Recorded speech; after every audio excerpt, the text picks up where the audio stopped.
Hey guys, and welcome back. Today we're going to take a look at a Christmas tradition.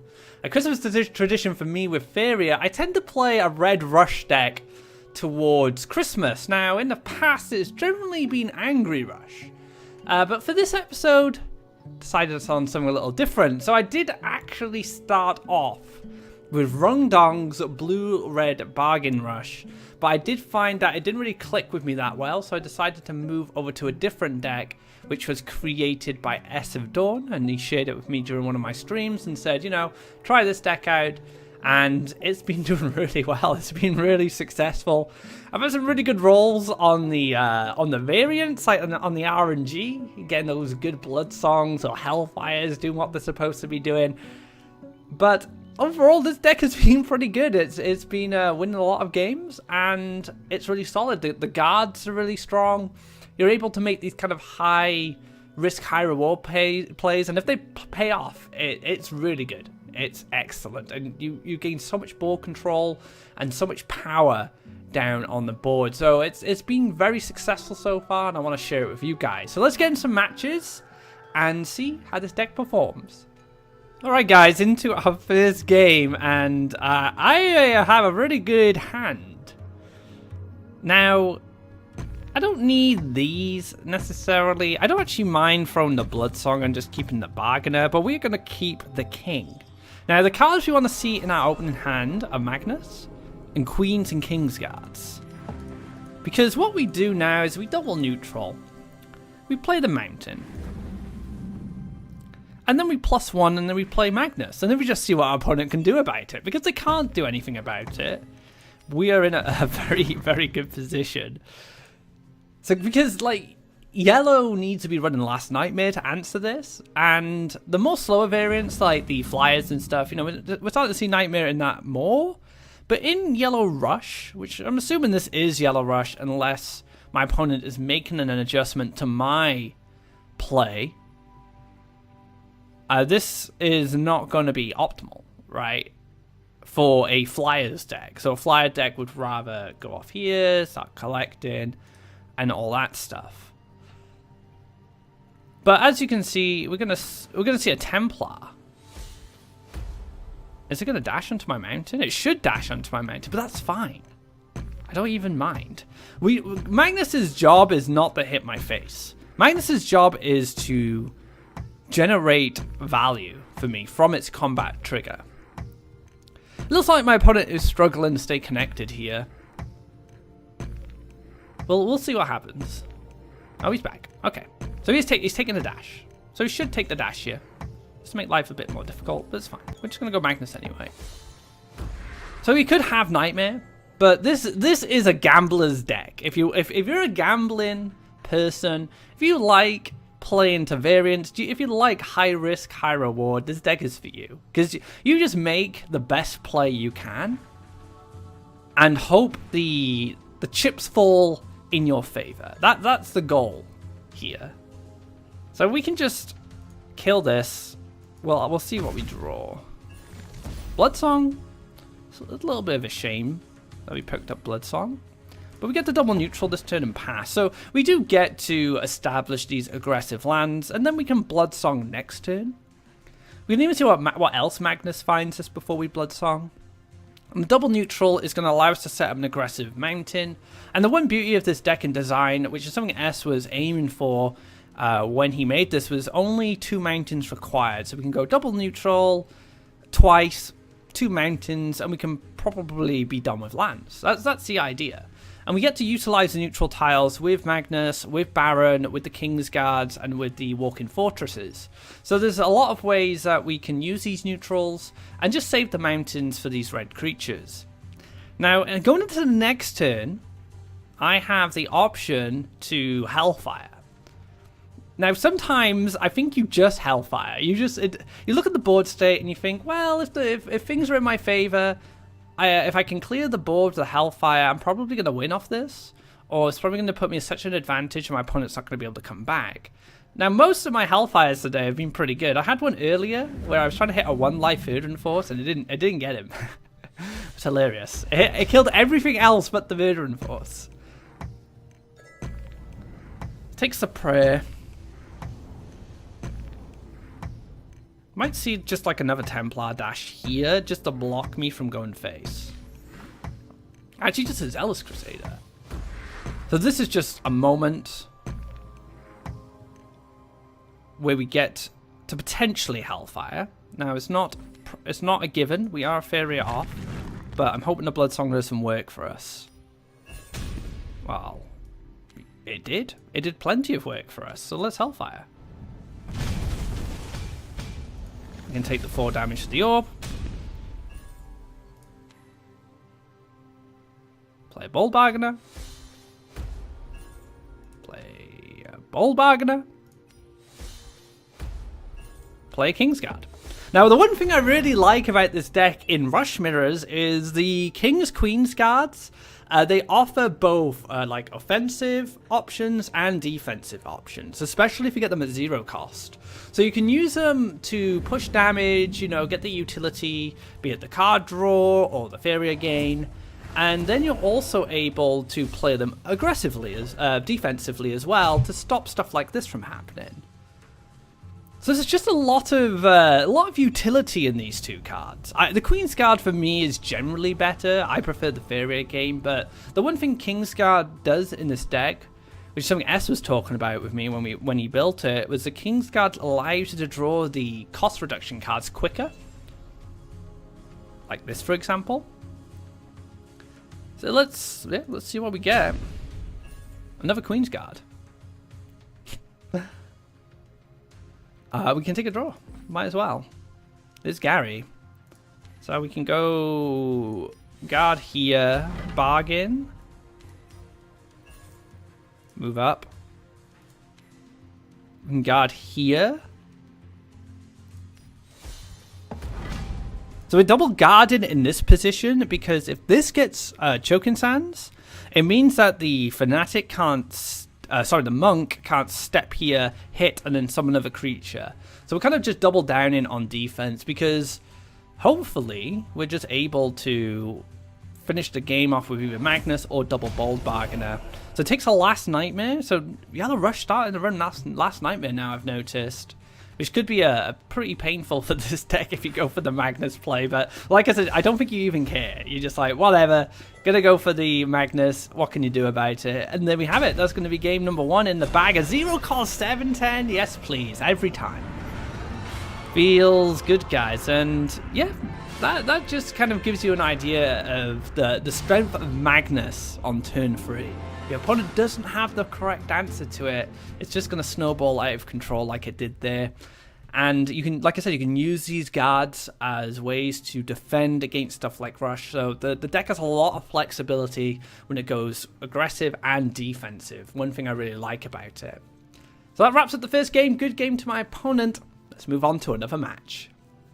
Always want to find a guard or a king or a baron in our opener. It allows us to play aggressive with the neutrals. That's basically the main reason. And then we can start using our bargain cards after to give us that cost reduction. So deserts from my opponent. Double. Lots of yellow actually showing up recently. In the last episode, like S played Flyers against me. I think I had another Flyers matchup. Or another yellow-based matchup. Oh, it was Dickleton, actually. Dickleton playing, like, yellow tempo. So, yeah, a lot of yellow has picked up in popularity recently. Maybe in a response to blue? Dream Reaver stuff? Who knows? I guess these guys know. So we have to taunt up this guy, unfortunately. And it kind of sucks because if he has Choking Sands, I get ruined. Choking Sands is definitely a very strong card in the meta right now since the changes. You know, Red Combat wanted to make its comeback, meaning the bosses are great targets.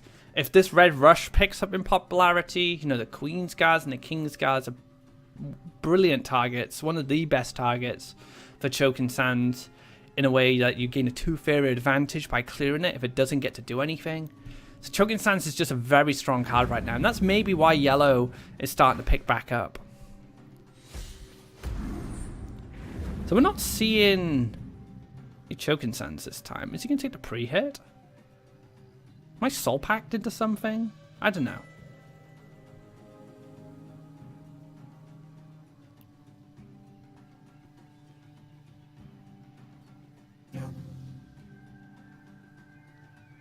Now, speaking of Dickleton, here he is. Just checking me out, see what I'm getting up to. Now, I'm wondering, like, do I clear the air elemental and just leave this locked in? I open myself up to Soul Drain with that line. I could just go for the Blood Song and hope for a good roll on it. I could draw... If I want to increase the targets for Blood Song, I can definitely take the hit first and take that draw. It's important that this remains taunted. I think that's... I need to wait, I think. I think I need to just wait for now. I think I do this. I think this is the way. And we just pass. So we know there's no Choking Sands. You can take the Choking Sands last turn if you wanted it, because it's just so good. It's just such a good answer. So he's got the Flash Wind. So he takes the Flash Wind.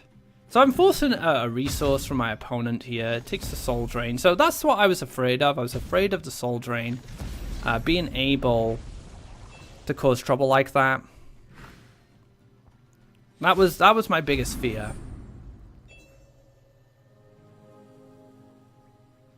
And instead he did have the Flash Wind. So this is probably Sunkichi's variant. Now I can just jam Battler. Probably the best line. Just jam the Battler down and it kills both of these and it lives to tell the tale. Take +1. So a little slower this time. Definitely playing a lot slower. Not getting rushed down, so we do have a little bit of time to work with. We can't get Nightmared unless there's like Soul Pack +1 Nightmare.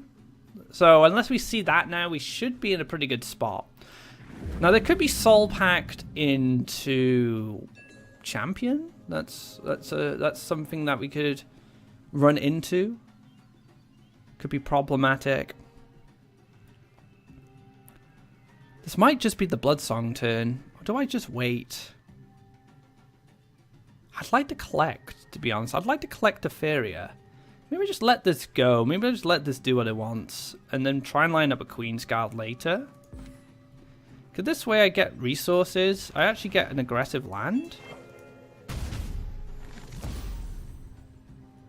It's a little risky. This is a risky play, but this is what the deck's about, guys. It's about taking risks. Now we could just see a Fanatic. We could just see the Drake Rider get Flash Wind down, push that 5 damage. He's actually going to take a Spirit Theft, I think. No, he's going to scoot down and use the Flash Wind.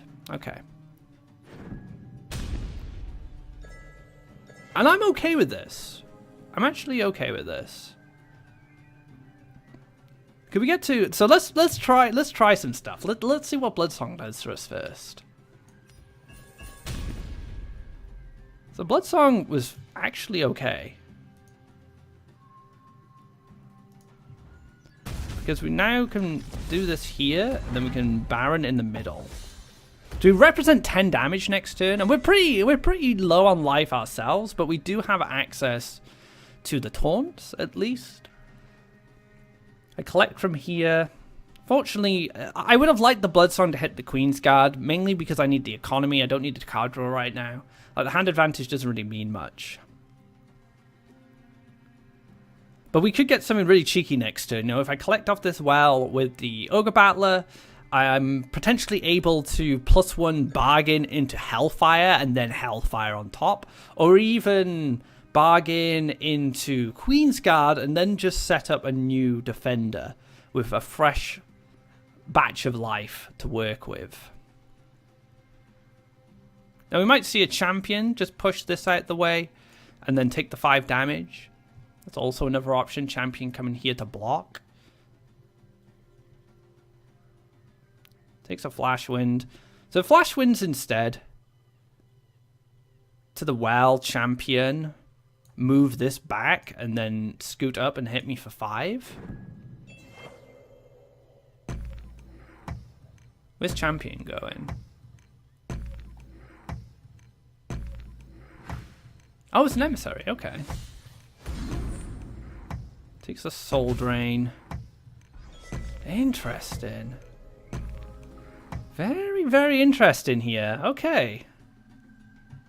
Should we dance first? We probably should dance first, because if we're going to trigger this, dance is going to help us a lot. So let's dance. I want. So yeah, let's see what this gives us. A fine strategy. I can see. Okay. I see you. So then we Hellfire. Unless we take the pre-hit now to get more value out of the Hellfire. Actually, I think that's better. So we just move here. We take the pre-hit. We then Hellfire. Take the 6. And then drop another Battler. Just say, what are you going to do about this? Have a Wind Soldier maybe? Like Wind Soldier this and +1 and pass. And then I hit for 6. And then I just win the game?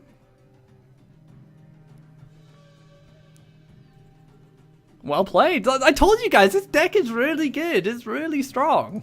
It does rely on RNG, that's for sure. But I think the RNG is generally favored in the deck.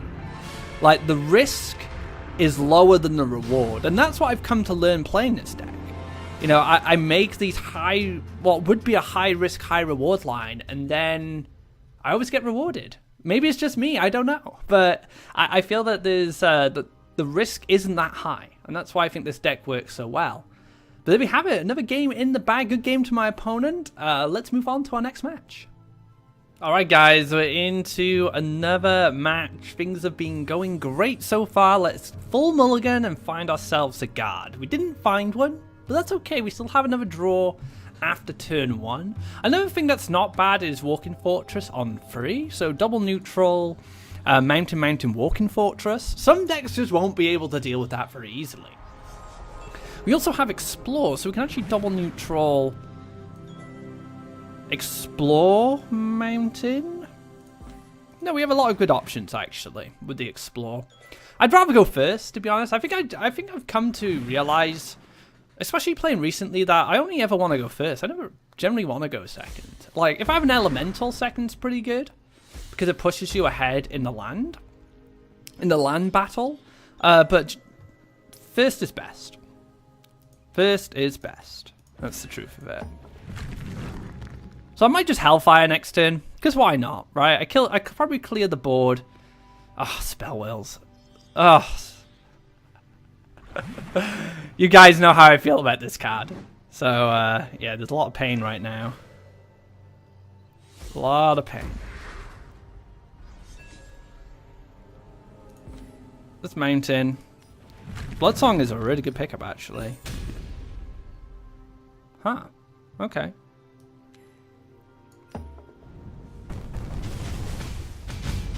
Interesting. We get the Hellfire next turn. I think that's fine. I actually hope my opponent commits like another commander. Now I could have played Walking Fortress. You might be thinking, why didn't I play Walking Fortress? Why didn't I play Boga Battler? I'm playing against blue. I'd rather have the board clear, play a guy and it get frogified, than him have stuff on board. It just makes things far more difficult. Queen's Guard. Yeah, we're just going to Hellfire again. I've committed to it, so... No, I made the decision to go for the Hellfire lines, and I committed to it, and there we have it. So we've cleared the board. Blue needs board to essentially have initiative. He's lost 2 Archons, so if there was any kind of land... If there was any Faeria ramp, like Windfalls and stuff like that, you know, 2 of those 4-cost 6/6s are gone now. That's great. Fantastic. Now my fear is Aurora. Aurora could prove to be very deadly. So to play around Aurora now, what I could do instead is go for a Bloodsong and hope we get a couple of hits on this. We still have a +1, so let's Bloodsong. Wow, yeah, sure.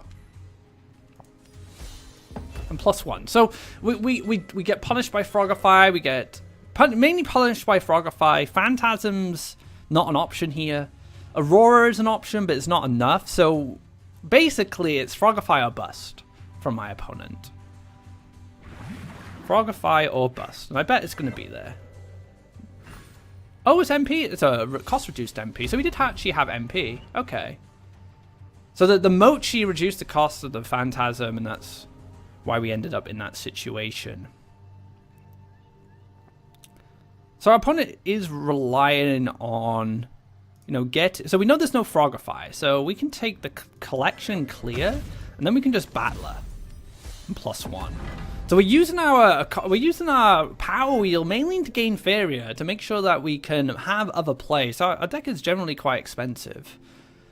So he's going to creation the Phantasm, but it's cost 2. So he needs another 2 Faeria from somewhere. So if you creation a card that has been cost reduced, it doesn't work like that.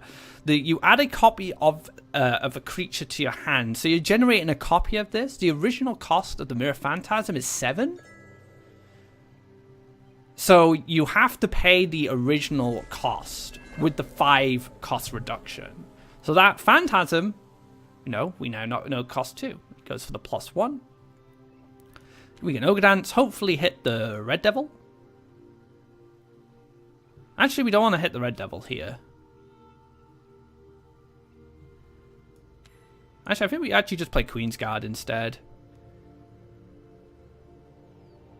So the frog can jump over and Phantasm this, and Phantasm itself, and clear my battler if the Phantasm takes value. So what I'm going to do instead, I am going to just trade these off.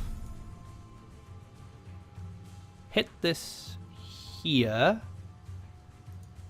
And then +1 into Queen's Guard. Now, what this does is it puts another threat on board. So if my opponent wants the Phantasm, the frog, it can't really do anything. It needs like an Emperor's Command. So we can jump here, Phantasm the frog, Emperor's Command, and then clear it. But I don't think that helps a lot in this situation. This could be a Frogify now. So rips the Frogify off the top, gets to clear the battler, but the battler's done its job. It pushed 6 damage, it made life awkward, and then the Queen's Guard gets to do some work, generate some Faeria for me. I'm going to go in the middle to step on this lake. Then I'm going to Ogre Dance. And unfortunately, I did hit the Devil. I wanted to hit the Queen's Guard just to apply more pressure. So now I'm going to take a draw. Because next turn, I can Red Devil +1 into King's Guard, or I can Red Devil hit face, play King's Guard. So I took a draw in order to find potentially another bargain card. So something I could have done there if I had the bargain. I could have Red Deviled, bargained, and so forth. So let's Red Devil now, and we just have lethal, probably. Yeah, we just have lethal. +1. Don't even need a +1. Hellfire. GG's. Hellfire is just so good in this deck, honestly. It's ridiculous. So ridiculous with all the cost reductions. Actually 11 cost reduction cards in deck. We have 3 Bloodsong, 3 Ogre Dance, 3 Bold Bargainer, and then we have Baron and Magnus. So there's a lot of cost reduction, and if Hellfires just end up being very good. We're on a win streak here. We have 2 games remaining of this episode. Can I get to God rank? Let's find out. Alright guys, we are going up against ESofDawn, the man who created this deck. Now I'm going to keep Time of Legends here, because Time of Legends is the worst thing that can be bargained. It is the worst card. Now I wonder if S is actually playing this deck after we built it. No, he's going to go for a lake, so he's playing it safe. That's fine. So we're going to double neutral. S already knows how this deck works. We played it on stream. He also crafted this based on the Rundong build. So it's he knows what's up. There's no surprises here.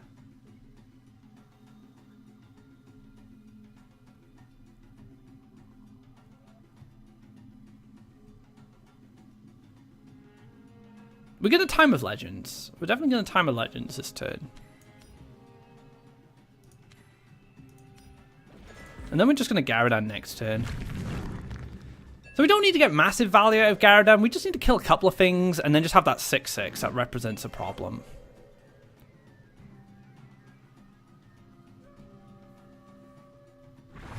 Takes a lake. Into Beirut. Okay. That's not what I was expecting. So he has a pretty good counter here. So I'm probably not getting God rank now. As just dropping big old Beirut for me to deal with. Gonna murder my lands. Feels bad, guys. Feels bad. I guess I can Garadan from down here. And then try and maybe gear up for a Blood Song next turn. And then see where the Ogre Dance takes me.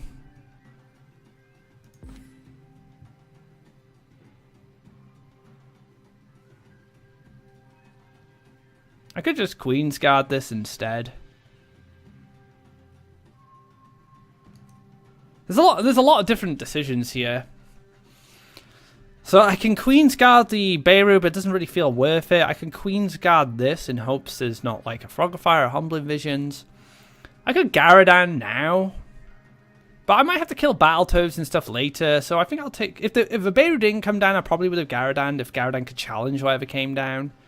So I actually think I'm going to Queen's Guard this turn.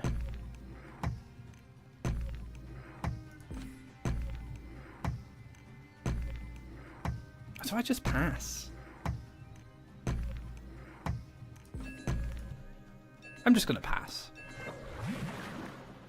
I lose a mountain for Garadan. But I'm not really expecting to keep any mountains. Maybe I should have mountains so I could Hellfire. Hellfire Garadan should be something I should be thinking about. This is tough. This is the most difficult turn 3 I've had to deal with all day. He's gonna scoot up, start killing my lands. Double neutral there to get more lakes, so just push it further towards Dreamreaver or whatever the win condition's going to be. So let's take a mountain and then just pass. So we're just going to play a bit more mid range now.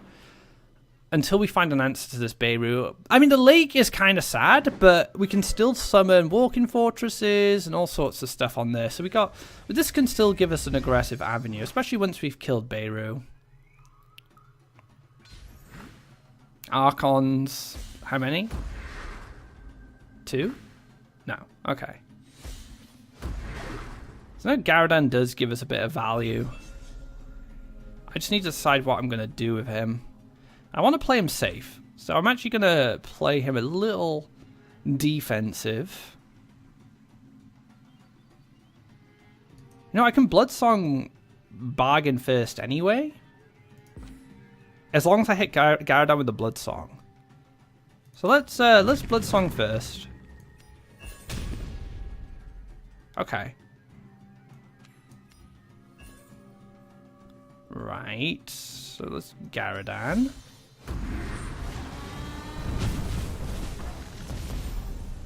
And then maybe we just Queen's Guard this to stop it from moving down and generating that aggressive lake for potential Reavers in the future.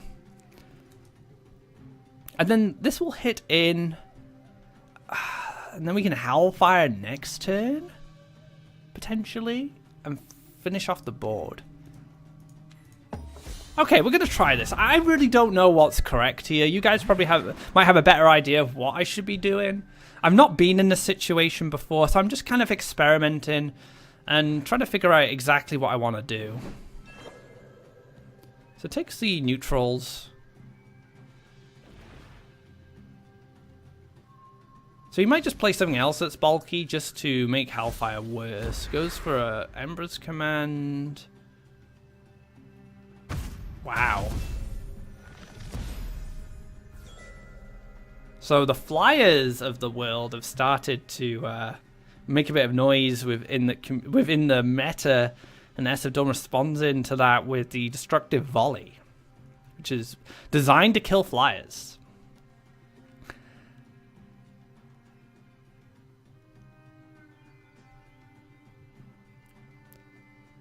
I really don't know what I want to do here. I think I just have to Hellfire and hope for the best. But if my Hellfire whiffs, I probably just lose. But I don't think I'm winning this anyway at this point. I mean, I guess I could Bold Bargainer. Maybe like here or something. Like, a bit defensive. I would like to Bold Bargainer here so I could collect. But I do want to use the Bold Bargainer as a way to challenge this. I think I have to Bold Bargainer. It's not what I wanted. But you know what? We'll take it.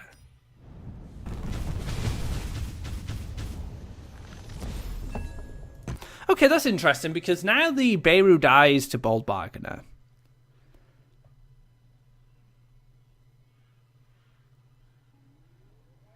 He's probably going to scoot to the side or bring it back. No, he's just going to go forward. An Emperor's Command. My Bold Bargainer. S knows exactly what I'm trying to do. And you know, you can see how he can see my lines, and yeah, it's not looking good. Well played, well played. We'll throw in a towel here. Beirut literally just destroyed me. I didn't have... Maybe I had to just play Garadan into Beirut and just hope Hellfire finishes it off later after it takes the hit. So I think that's where my mistake was. I didn't just play Garadan and just say, you know what, just take the damage. Put the damage into it. I was so afraid of Frogify and all that sort of stuff. So, yeah, I feel I should have played 2 and out there, played the Garadan, and then hopefully I can Hellfire it later on. But we did see a lot of Archons, actually, at max value at the 6/6s. So they're going to be very difficult to deal with. But good game to S. You know, this is your deck, so you should know how to combat it, and you combated it. You did combat it very well. So let's move on to our final match. Alright guys, we are into our final match. We're going to have a run back here. And we are going to just mull everything. Like I said, I just want to see guards generally. That's the direction I want to go in. This hand's a little sad. I hope we're going first so I can double neutral mountain, and hopefully we pick up some stuff. We actually go in second here. So lets me double neutral explore mountain. I get a little closer, but I'm a turn behind in lands. I can't... With this hand, I need to be ahead in lands, personally. That's personally what I feel the deck wants. But we'll see. We'll see how we do this time. Goes for a mountain. Go into Rakoan Reveler. So this could be green-red. This could be mono-red. Could be Rakoans. I guess we'll find out. So I'll go explore mountain next turn. Probably mountain follow-up. Dance, bargainer. Or dance. Throw whatever got hit by the dance. And bargain after if I have enough Faeria. How much Faeria is that going to cost me? 11. So I'm probably not going to have enough Faeria actually. I'm going to only have 8. So hopefully dance hits bargainer. Then bargainer hits something useful. And we can go from there. Well, actually, no, we got another turn to wait unless I go for the Kingsguard now. But I'd rather... Yeah, we'll wait, because I'd rather have enough Faeria to do what I was saying. So we have enough Faeria now going into this turn 3. The Explore kind of messed up my math then. So we can go... Yeah, this works out really nice. So we can just go Dance. We hit the Hellfire. We can Hellfire now. Bargainer. And then we wait, I think. I think this is a wait turn. We see what else we draw. Going into the next turn. We might draw like... I don't know, we might draw something better than a Kingsguard. If I had space to play a Bargainer and a Kingsguard, I'd just do it. Just dump my hand. But because I don't have the room to just play the Bargainer, I don't want to do it. So Grand Shaker coming out. Goes into a Brigand. And a Brigand. Okay. See, that's a good target. That's a beefy target. Let's move across. Play the Bargainer here. Just in case we have to taunt. And we can do this. So we've stopped the collection on the right. Put 7/10 down for green-red to deal with. I've played enough green-red in my life to know that 7/10 is not a pretty sight.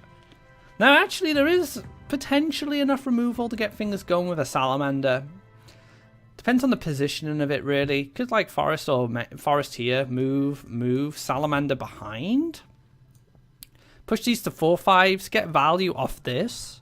Then just get value on the Ground Shaker, clearing the Brigand. And then you have a 4/5, and then you have a 4/2. And just kind of work from there. Oh, is he gonna? Oh, he's probably gonna Salamander here instead. So yeah, Salamander here. Boom, boom.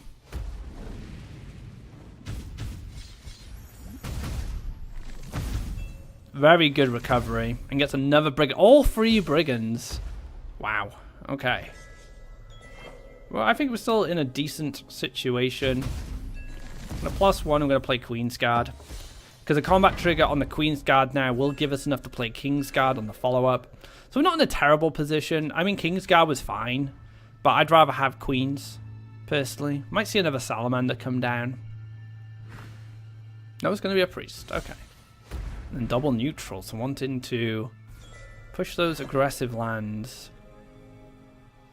Okay.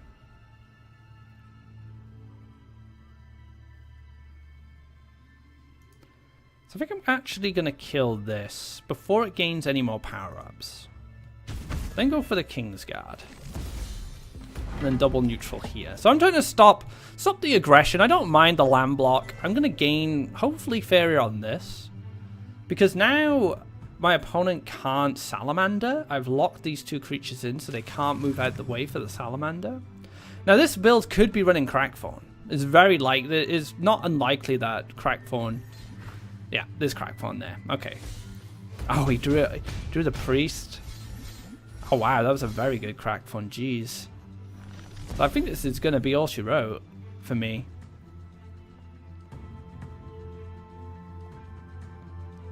The triple Brigand, the Salamander, like, it all kind of lined up quite perfectly for my opponent. We can go for a draw for a bargain. Go for a draw for a bargain. Yeah. So that's probably just game. So yeah, I'll wrap this one up for well played, and we'll throw in the surrender. So a little unfortunate then. Like I said, the deck's very high risk, high reward. I actually feel it's really strong. The last 2 games, like against S, like the Beirut was like hard counter. In this match, my opponent had like all the brigands, which were really relevant with the Salamander. Now, if all those brigands were on their own and there wasn't a Salamander, I actually feel I would have been fine. But the Salamander like tipped it over the edge, and maybe I played into Salamander a bit too much, then going for the spread. I could have potentially played a little slower, maybe double neutral back here, and then just move them out of reach of the Salamander's line.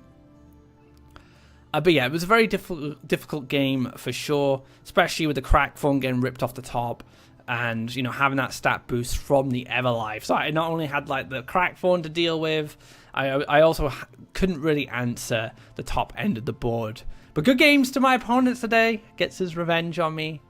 And yeah, that's going to wrap things up.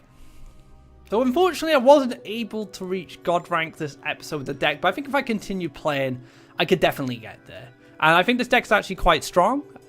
The original list we based this on, the original list I was playing, the blue-red from Rundong, like that version you can kind of choose, like do you want to rush, do you want to control? And I find that that hybrid a little difficult to play because... Mainly because I didn't build the deck myself, but also like I didn't have the experience to make those decisions. Like, do I play rush here? Do I play control? And in some matches I did, you know, make that decision. It worked out. Other matches it didn't. And then S was speaking like, oh, maybe this should just be a more traditional bargain rush. You know, 2 mountains, lots of big guys, use the guards. And it just ended up being so good. Like we had some fantastic games today, but also on stream. So I think it's a great success, this deck. S is, you know, quickly crafted, a solid bargain rush, a different way to play rush and red in that combination. So I hope you guys enjoyed it. If you liked this video, be sure to give it a thumbs up. If you haven't already, drop a subscribe to keep up to date of when our content goes live. Be sure to check out Sunkichi's Yellow Flyers, my last video. Man, that deck is so good, honestly. It is very strong. If you want to climb...